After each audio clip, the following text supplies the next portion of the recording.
Very good morning to all. Very good afternoon. Very good evening and very good night. In this lecture we will discuss what is a magnetic flux. तर या अगोदरच्या काही लेक्चरमध्ये आपण असं discussion केलं होतं की इथे जर मॅग्नेटिक फील्ड असेल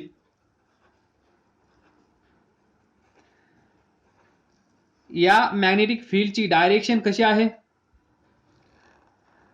गोइंग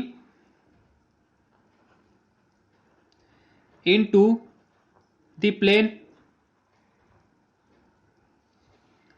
या मॅग्नेटिक फील्डमध्ये जर आपण एक चार्ज ठेवला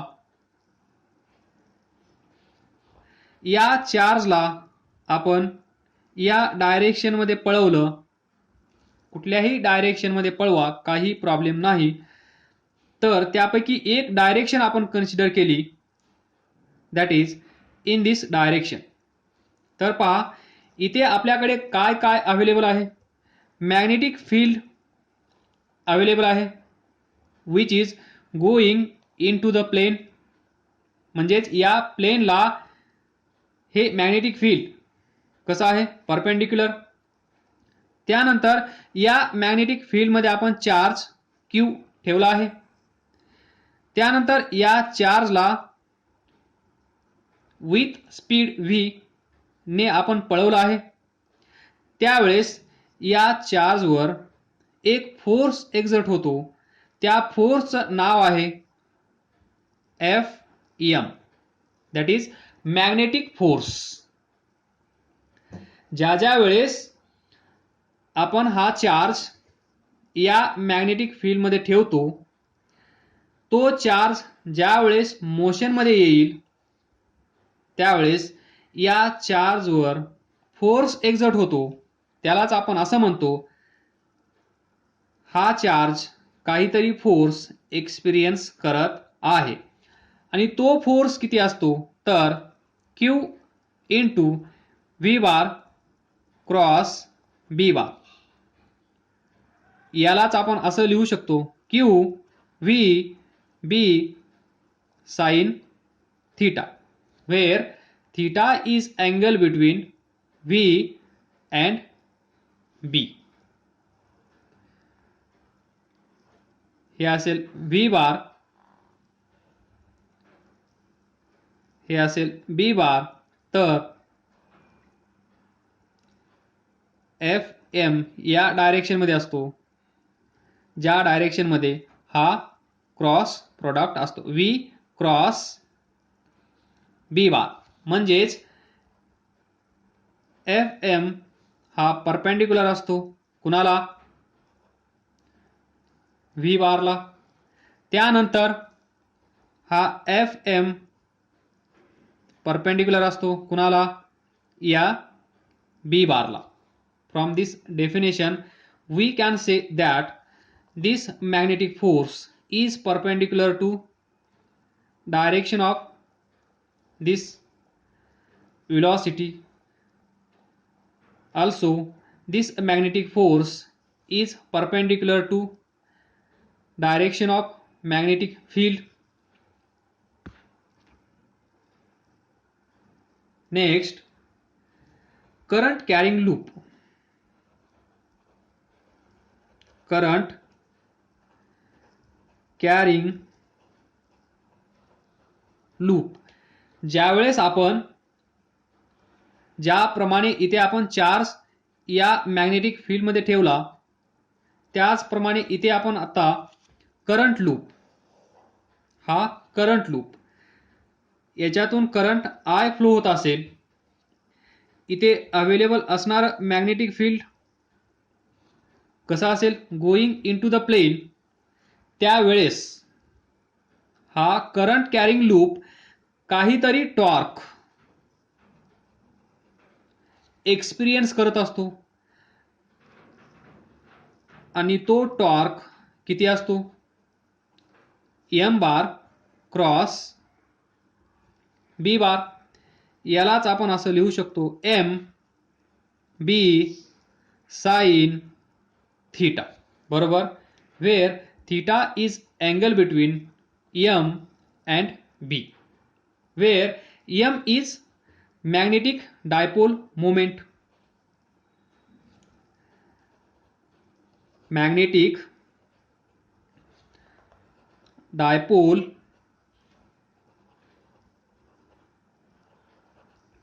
मोमेंट. म्हणजेच आपण पुढे जाऊन असं म्हणू शकतो, हा जो करंट कॅरिंग लूप आहे, या करंट कॅरिंग लूपचं मॅग्नेटिक डायपोल मोमेंट एम आहे. आणि हे किती असेल?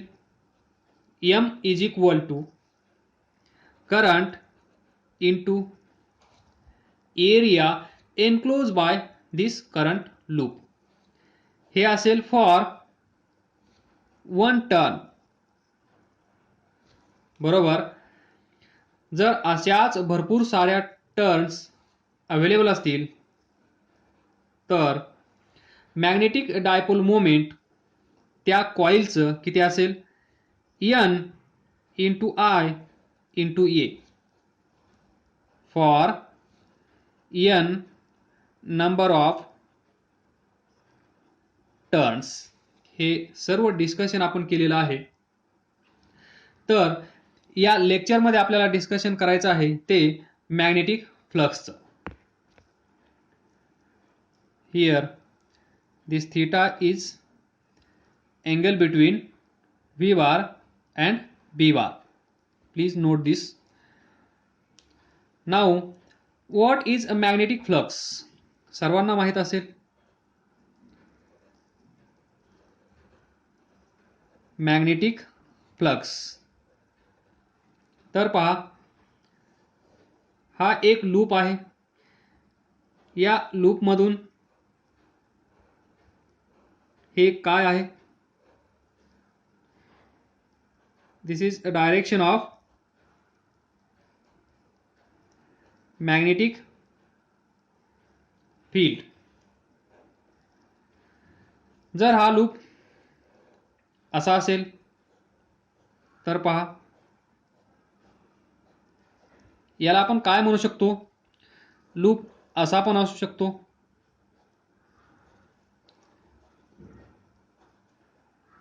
हे असेल मॅग्नेटिक फील्ड. हा loop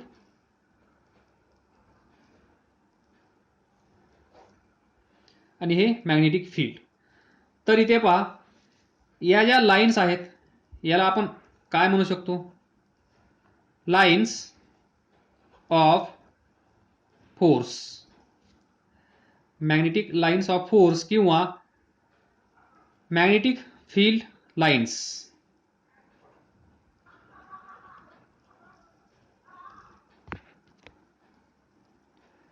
magnetic lines of force or magnetic field lines.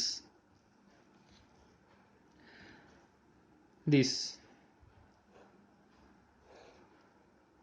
तर या लूप मधून या मॅग्नेटिक फील्ड लाईन्स जात आहेत. म्हणजेच मॅग्नेटिक फ्लक्स काय असेल पहा, total number of magnetic field lines passes through this loop, or we can say area passing through this area enclosed by this loop. तर मॅग्नेटिक फ्लक्स म्हणजे काय? Total number of magnetic field lines. इथे पहा, या एरियामधून या लूपमधून किती magnetic field lines जात आहेत मोजण्याची गरज नाहीये. थ्रू दिस लूप और थ्रू दिस एरिया, याला आपण म्हणतो मॅग्नेटिक फ्लक्स. तर पहा, इथे मॅग्नेटिक फील्ड असेल बी, याचा काहीतरी एरिया असेल. बरोबर. Area A. तर magnetic flux can be define as हा एरिया असेल, या एरियामधून या मॅग्नेटिक फील्ड लाईन्स जात असतील, म्हणजेच इथे मॅग्नेटिक फील्ड आहे, म्हणजेच याचा काहीतरी एरिया आहे, एरिया ए. तर magnetic flux denoted by this letter phi is equal to, इथे पहा, is equal to B bar dot S bar किंवा B bar dot A bar scalar quantity dot product म्हणजेच स्केलर क्वांटिटी. तर पहा, magnetic flux phi is equal to B bar dot A bar. याला आपण कसं लिहू शकतो? बी ए कॉस थीटा माहीत असेलच. A bar dot B bar is equal to A B cos theta, where theta is angle between a bar b bar. तर हेच हे आहे, लक्षात ठेवा, B A cos theta, where theta is angle between B and A. We can write B bar A bar. तर तुम्हाला माहित आहे ए म्हणजे एरिया वेक्टर कसा असतो. हा सरफेस असेल तर हा असेल ए बार, हा सरफेस असेल तर याचा हा असेल ए बार, असा सरफेस असेल तर हा असेल A bar, always perpendicular to surface, always perpendicular to surface. मग हा तर फिक्स झाला, आपण हा सरफेस घेतला, ए बार असा असेल. मग theta is angle between B and A. तर मग इथे मॅग्नेटिक फील्ड असा असू शकतो. तर पहा व्यवस्थित, हा सरफेस, हा ए बार, मॅग्नेटिक फील्ड बी बार. तर इथे अँगल काय असेल दोघांमध्ये? Angle between B bar and A bar या पोझिशनला, म्हणजेच हा एरिया आहे किंवा लूप आहे असं कन्सिडर करा. या सरफेसमधून मॅग्नेटिक फील्ड जात आहे. ते मॅग्नेटिक फील्ड या सरफेसला कसं आहे? परपेंडिक्युलर. हा तर परपेंडिक्युलर असतोच. तर angle between B bar and A bar in this situation किती आहे? 0. Angle between two parallel lines, बरोबर. B bar A bar, A bar या सरफेसला, या एरियाला कसा आहे? परपेंडिक्युलर. हा पण परपेंडिक्युलर. तर हे दोन एकमेकांना कसे असतील? Parallel. So angle between two parallel line is always 0. तर मग इथे total number of flux, magnetic flux किती असतील? बी A cos theta, B A cos 0. So बी ए. तर पहा, अशी सिच्युएशन असल्यानंतर तुम्ही लगेच ओळखून घ्यायचं, या एरियामधून जाणाऱ्या magnetic flux this phi is magnetic flux किती आहे maxima that is phi max is equal to magnetic field into area हा एरिया बरोबर. त्यानंतर सेकंड हा लूप असेल area vector A bar fix no objection. Now इथे available असणार magnetic field कसं आहे या डायरेक्शनमध्ये या डायरेक्शनमध्ये या डायरेक्शनमध्ये B bar B bar B bar. Now what is angle between A bar and B bar theta is equal to किती असेल 90 डिग्री. देन मॅग्नेटिक फ्लक्स किती असेल B A cos theta B A cos 90. So phi is equal to BA into 0. So phi is equal to 0. तर इथे पहा याच्यामधून म्हणजे ही situation कशी असेल पहा हा एरिया ही मॅग्नेटिक फील्ड लाईन पहा या हाताला टच करून जात आहे. इथे कितीही मॅग्नेटिक फील्ड लाईन्स या डायरेक्शनमध्ये असतील तर या एरियामधून एकही मॅग्नेटिक फील्ड लाईन्स जाणार नाही जर आपण हा एरिया असा कन्सिडर केला ही पहा this is magnetic field line गेली काय या एरियामधून नाही म्हणजेच मॅग्नेटिक फ्लक्स 0. इथे पहा या डायरेक्शनमध्ये गेली तर मॅग्नेटिक फ्लक्स 0 म्हणजेच इथे पहा एरिया वेक्टर कसा असेल हा असेल एरिया वेक्टर ही असेल डायरेक्शन ऑफ मॅग्नेटिक फील्ड. तर मॅग्नेटिक फील्डची डायरेक्शन आणि एरिया वेक्टर या दोघांमध्ये अँगल किती आहे 90. अशी सिच्युएशन असल्यानंतर तिथे अवेलेबल असणाऱ्या मॅग्नेटिक फ्लक्स किती असतील 0. यालाच आपण म्हणू शकतो phi minimum is equal to 0. त्यानंतर थर्ड जनरल केस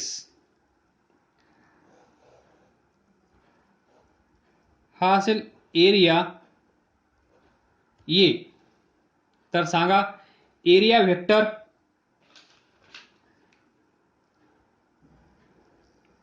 हा असेल area vector A bar. Now we will consider direction of magnetic field. तर पहा angle between B bar and A bar is theta. आलं लक्षात म्हणजे मॅग्नेटिक फील्ड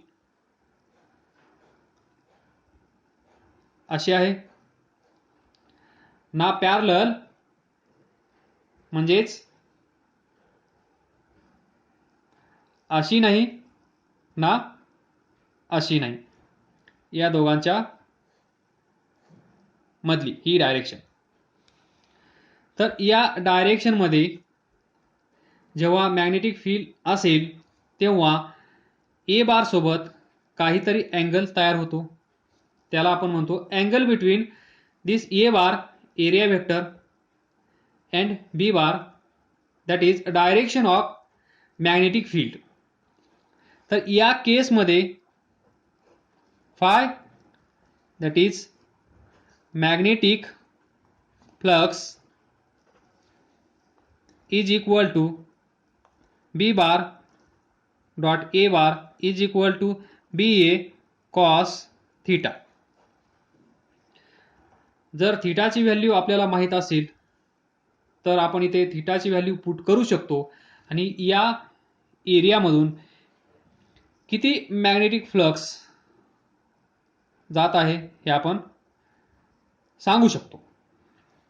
म्हणजे इथे असणार magnetic field B bar, area vector A bar, या दोघांमधला अँगल आपल्याला माहित असणं गरजेचं आहे. त्यावेळेस आपण मॅग्नेटिक फ्लक्स फाइंड करू शकतो. तर कन्सिडर करूया theta is equal to 60 degree, then phi is equal to magnetic flux is equal to B bar dot A bar is equal to, we can write BA cos theta म्हणजेच BA cos 60, BA cos 60 म्हणजेच sin 30 half, so half म्हणजे हा area, any area A, area vector A bar, magnetic flux याच्यातून find करायचे असतील, जेव्हा direction of magnetic field B bar अशी असेल तेव्हा थीटा इज इक्वल टू 60. तर या केसमध्ये तुम्हाला पण समजत आहे. असं असल्यानंतर या मॅग्नेटिक फील्ड लाईन्स जास्त जातील, बरोबर. इथे पहा, या मॅग्नेटिक फील्ड लाईन्स आहेत, बरोबर. आणि जर हा एरिया असा असेल तर इथे पहा, this is direction of magnetic field. Area vector कसा असेल, असा direction of magnetic field lines. तर या केसमध्ये पहा, इथे अवेलेबल असणाऱ्या सर्व मॅग्नेटिक फील्ड लाईन्स या एरियामधून जात आहेत. म्हणजेच फाय कसा असेल, मॅक्स,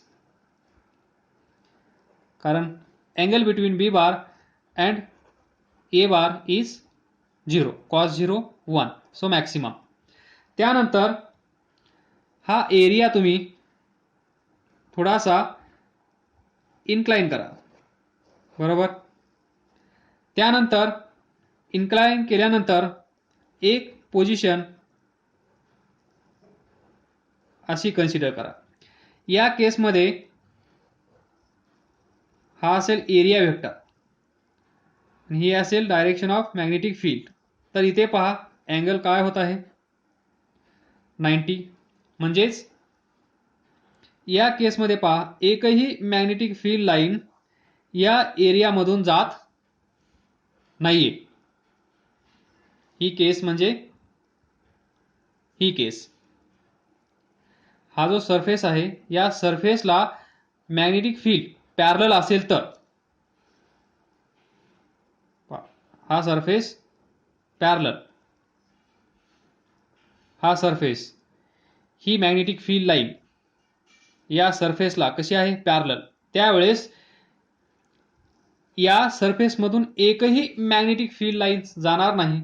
जर त्या सरफेसमधून एकही मॅग्नेटिक फील्ड लाईन जात नसेल तर मॅग्नेटिक फ्लक्स किती असेल, 0. सर्व मॅग्नेटिक फील्ड लाईन्स या सरफेसमधून जात असतील, म्हणजेच थोडक्यात angle between B bar and A bar 0 असेल. या सरफेसला मॅग्नेटिक फील्ड पण परपेंडिक्युलर असेल. हा तर ऑलवेज परपेंडिक्युलर असणार आहे. त्यावेळेस मॅक्सिमम. सरफेसला पॅरलल असल्यानंतर minimum 0. And this third case is general case. Theta माहीत असेल तर आपण सांगू शकतो मॅग्नेटिक फ्लक्स तिथे किती आहे.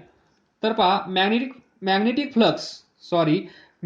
फ्लक्स म्हणजे काय, total number of magnetic field lines passing through this area. Flux is what? Flux is magnetic field lines passing through this area, passing through an area is called as magnetic flux. ही छोटीशी concept तुमच्या लक्षात आली असेल तर next unit simple आहे. Unit असेल weber म्हणजेच 10 weber. Magnetic flux phi is equal to 10 असेल तर 10 वेबर. आलं लक्षात. त्यानंतर टोटल मॅग्नेटिक फ्लक्स जर आपल्याला फाइंड करायचा असेल तर काय करावं लागेल, म्हणजे ज्यावेळेस हा सरफेस असा असेल, इथे असणारं मॅग्नेटिक फील्ड जास्त असेल, इथे असणारं मॅग्नेटिक फील्ड कमी असेल, इथे असणारं मॅग्नेटिक फील्ड खूपच जास्त असेल, इथे असणारं मॅग्नेटिक फील्ड खूपच कमी असेल. म्हणजेच मॅग्नेटिक फील्ड या एरियामधून जेव्हा जात आहे तेव्हा युनिफॉर्म आहे का? नाही. तर इथे वेगळं आहे, इथे वेगळं आहे, इथे वेगळं आहे, इथे वेगळं आहे. त्यावेळेस आपण काय करतो, छोटे छोटे पार्ट्स या एरियाचे कन्सिडर करतो. मग आपण इथे असणारं वेगळं, इथे असणारं वेगळं, इथे असणारं वेगळं. तर या केसमध्ये काय करणार, इथे पहा, या लूपसाठी या एरियासाठी इथे असणारं मॅग्नेटिक फील्ड कसं आहे, युनिफॉर्म. याच्यासाठी युनिफॉर्म. टोटल एरिया कन्सिडर केला तर प्रत्येक पॉइंटला मॅग्नेटिक फील्ड कसं आहे, वेगवेगळं, डिफरंट. पण याचे छोटे छोटे पार्ट जर आपण बनवले तर इथे असणारं मॅग्नेटिक फील्ड या एरियासाठी युनिफॉर्म असेल, इथे असणारं मॅग्नेटिक फील्ड या एरियासाठी युनिफॉर्म असेल, इथे असणारं मॅग्नेटिक फील्ड या एरियासाठी युनिफॉर्म असेल. तर या छोट्याशा पार्टसाठी आपण हा फॉर्म्युला यूज करू शकतो. या छोट्याशा पार्टसाठी हा फॉर्म्युला यूज करू शकतो. मग छोट्याशा पार्टमुळे आपल्याला काय भेटेल, छोटंसं मॅग्नेटिक फ्लक्स याच्यामुळे भेटेल, याच्यामुळे भेटेल, याच्यामुळे भेटेल, याच्यामुळे भेटेल, याच्यामुळे भेटेल, याच्यामुळे भेटेल. तर मग आपण काय करतो, फायनली या सर्वांचं ॲडिशन करतो. सर्वांचं ॲडिशन करण्यासाठी आपण कोणती मेथड, कोणतं टेक्निक यूज करत असतो, दॅट इज सिंपल इंटिग्रेशन. तर ही लास्ट कन्सेप्ट. तर पहा, कोणताही एरिया कन्सिडर करूया, याचा छोटासा पार्ट आपण कन्सिडर करूया. याचा एरिया वेक्टर काय असेल, छोटासा डी ए बार असेल. त्यानंतर इथे असणार मॅग्नेटिक फील्ड बी बार असेल. तर आपण याच्यामुळे एवढ्या एरियासाठी मॅग्नेटिक फ्लक्स फाय1 कन्सिडर करूया. किती असेल, बी bar dot D A bar, म्हणजेच B D A cos theta. असेच भरपूर सारे एरियाज इथे अवेलेबल असतील. तर simply we can take or we can use integration technique, that is total magnetic flux phi is equal to असा d phi 2 पण असेल, असा d phi 3 पण असेल आणि शेवटचा पार्ट d phi n असतील. तर या सर्वांचं addition d phi 1 plus d phi 2 plus d phi 3 plus dash dash dash plus d phi n असं आपण करू शकतो.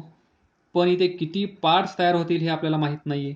तर और simple integration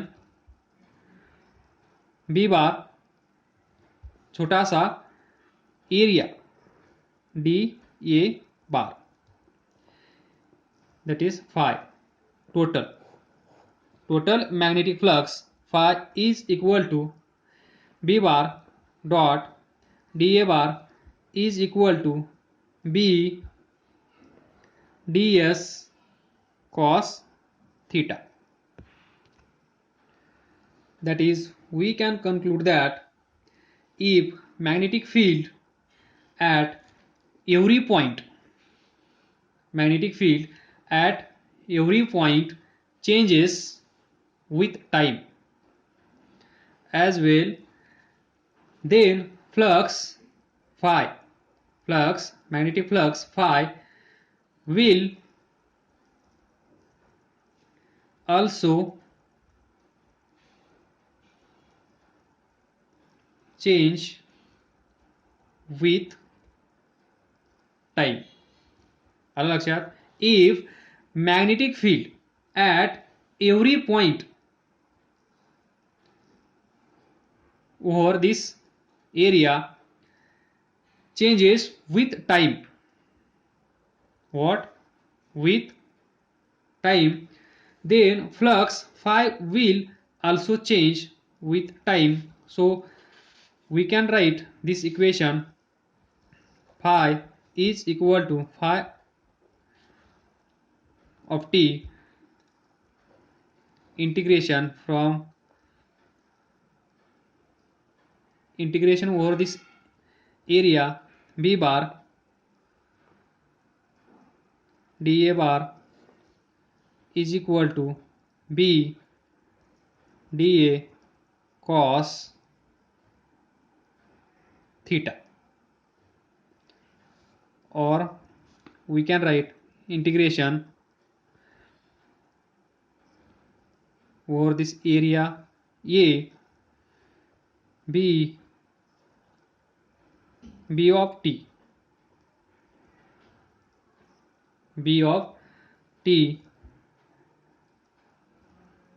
into dA cos theta.